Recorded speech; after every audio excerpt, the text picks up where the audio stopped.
All right. Hey, everyone. Thank you for joining the session. I'm Shahar from Fireblocks. And today we're going to talk about all the security considerations that needed to take as developers and founders who are entering this space, the Web3 space, mainly from Web2. Right, so before jumping in, let me introduce myself. So I lead the security products unit at Fireblocks. For those who haven't heard about us, so Fireblocks has been running around since 2018, founded by cybersecurity experts who brought MPC into the crypto space on the mission to secure blockchain. From then, we've grown to supporting over 1,400 businesses, span out over 80 million different wallets for them. And our platform allows them to do self-custody and any on-chain operation they want, from smart contract management to just basic transfer operations. So whatever you need, we're here at ETH Denver to extend that outreach to developers, anyone who's building. In this one, we also have a bug bounty. Feel free to reach out to our booth a little more about that. So my job at Fireblocks is to make sure our customers are safe from attackers, from malicious insiders, from anyone who wants to steal their money, which means I don't get a lot of sleep, but it's fun. I've been doing tech and security for around 20 years, more professionally both in public and private sectors, building code, learning code, studying code, breaking code, both from a security research perspective, development, and product management. And this is my first time in Colorado, so I'm excited. Okay, so when you look at Web3 from the attacker's perspective, for too many projects, it looks like this. It's like picking money off the ground. It's like too easy for the attacker to get in and make profit. And this is usually because either security wasn't top of mind for those developers, those founders, or they just say, yeah, we'll get to that later, or they didn't know what to do. And this, we'll get to that later after we grow big enough, after we might be interested for someone. That's a common approach. That could be great, but if you combine that with an amazing phenomena that we see on Web3, which is hypergrowth. Okay, so it's amazing. It's like the entrepreneur's dream, right? You set up you have an idea, you create this amazing product, and everyone loves it. Okay, everyone started using that. You have hundreds, thousands, tens of thousands of users all of a sudden, and it's really amazing, right? But if you combine those two, the let's get to security later on, together with the hypergrowth, so you realize you become a target, you're interesting for attackers very early on. And when you combine those two, you get over $3.8 billion that have been stolen during 2022 alone. And if you go over and expand to previous years, you get over $10 billion. So that's a lot. And why are attackers so interested in this space?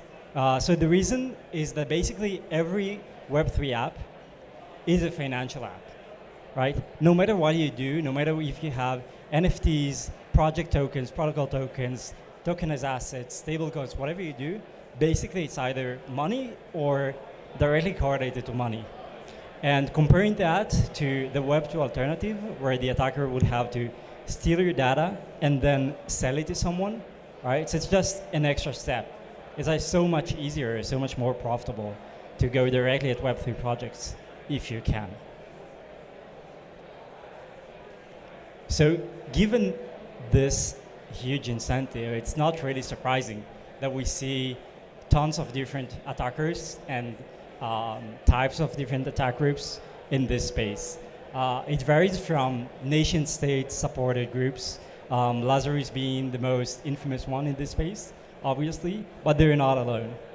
We also have cyber criminals who are entering the Web3 space, and we're actually seeing today hybrid attacks where an attack group, an attacker would reach to a victim, to a target computer, and then dynamically decide whether to deploy a ransomware to extort that victim, or if they have crypto, to actually steal their crypto, right? So it's like hybrid attacks, and show us that those traditional attackers that have grown on Web2 and traditional cyber exploitations now are going into crypto as well. And obviously you have those opportunistic groups, just a bunch of guys sitting in the bar saying, hey, those guys screwed up, let's make money off of it. And finally you have your insiders, people who you trusted, you brought inside your team, they've been running with you for a while, and then they decide to flip, to find an alternative upside and drain your project. So let's talk about your Web3 project. It starts with your team. A couple of people that have an idea and they start working, they start building this new amazing app. And your app, your Web3 project, has some different components. It has like the Web2 interface, the infrastructure, everything that's on chain, your smart contract code, your financial model that you've created, obviously your wallet that holds like assets and private keys, and some sort of a governance mechanism usually, either a DAO or something else. Then you have your attacker who tries at the same time both to attack directly your project, to drain the project, take the money out, or go after your team, and from there segue into your project and gain control over it. So what can you do to be secure on Web3? We consider the 4 pillars of Web3 security, and together they give you an end-to-end view of what's important with securing your Web3 projects. It starts with your team, the people. This is the first thing you have. The trust you give to them and the controls you have to enforce that trust. Make sure it's not abused. Then you have your infrastructure. That's everything that you rely on but don't build yourself. From there you have your code and design. And finally you have incident preparedness, because something's gonna happen. Someone's gonna try to breach into you or be successful in that. But you're gonna experience something. And this is a feedback loop, right? Like after you've done all of that, you go back and you improve your controls, you improve your infrastructure, you improve your code. And this goes on all the time. So let's start with your team. Your team can be compromised in 2 main ways. First thing we're seeing around is attackers just trying to hack the people.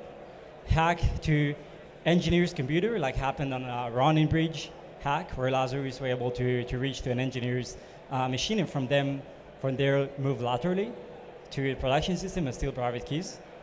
But also we're seeing nation states trying to insert their agents into DeFi and Web3 projects. We've seen reports that both North Korea and Iran are doing something like that.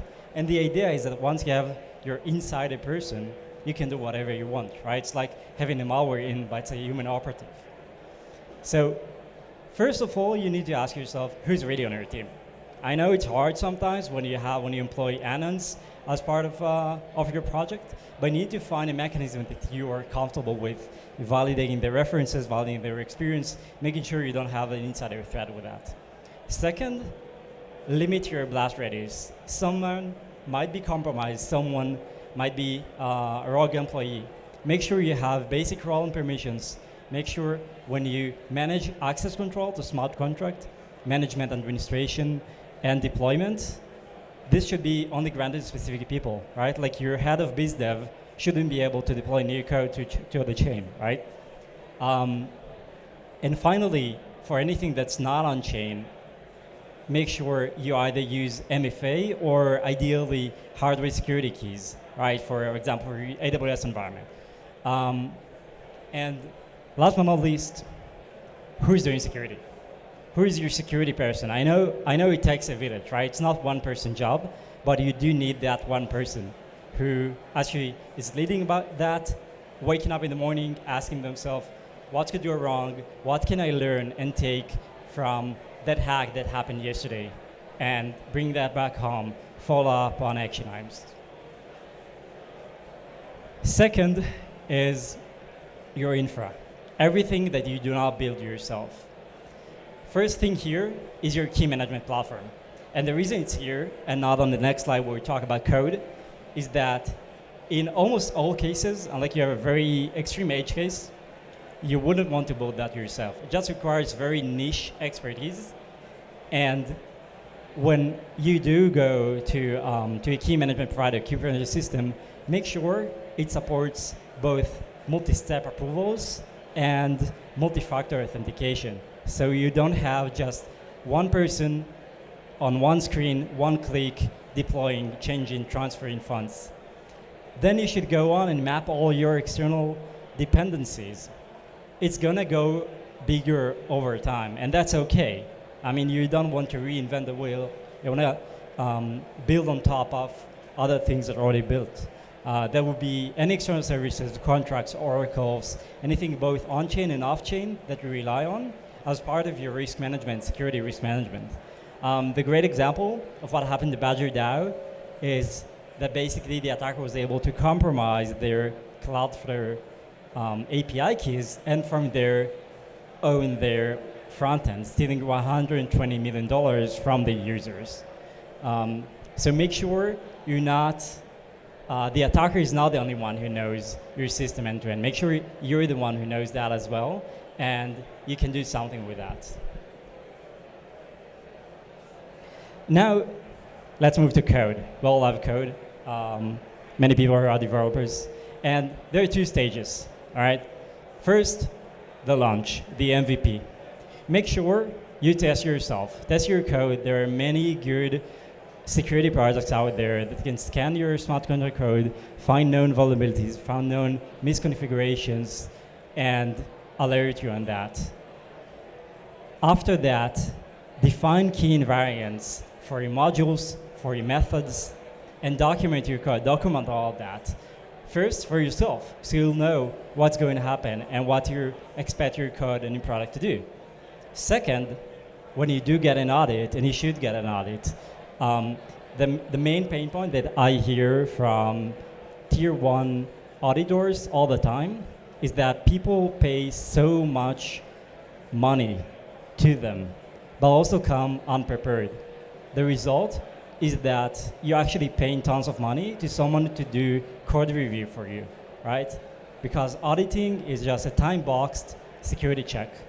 And if you spend all the time just to reverse engineer your project and understand what's going on, instead of just reading documentation and comparing the key environments to your code, so you just throw money, right? And it's too shame because maybe you also waited like 6 months to get this audit. So it's gonna take time to get around. Okay, now you launched. You need to stay secure. First, set up a bug bounty program or partner with someone who can offer you that. Make sure people, white hats, can reach out to you and tell you when they found a vulnerability in your code. After that, for the parts of your code which are open source, make sure you employ operational security. Meaning if you do find a vulnerability in your code, do not fix it on the open source side before you deploy it on chain. Otherwise, just giving the attacker free cheat sheet, right, to how you hack your product. And unfortunately, we're seeing people do that, and it's just very bad practice. Finally, make sure you're able to test your key environments. Ideally, every commit, but at least on every release, so you make sure you're not breaking your key assumptions. Finally, we have incident preparedness. Now, 6 months ago, when Binance experienced their incident, they responded very quickly. Now, I'm not going to argue centralization versus decentralization, but I will highlight this. The first loss was about $580 million. Using the very swift response suspending all the activity, they managed to lower that to 100 million. That's almost 85% decrease in attackers' profit and Binance's loss. This is insanely good response in the sense of cybersecurity, in the sense of risk management. And the key here is that you cannot respond that quickly if you're not prepared, if you didn't think about this case beforehand. So do you have an incident response plan? And for those of you who, and that's many of us, right, work globally, does it work if your cosigner is just a Discord handle and it's 3 a.m. their time? So what do?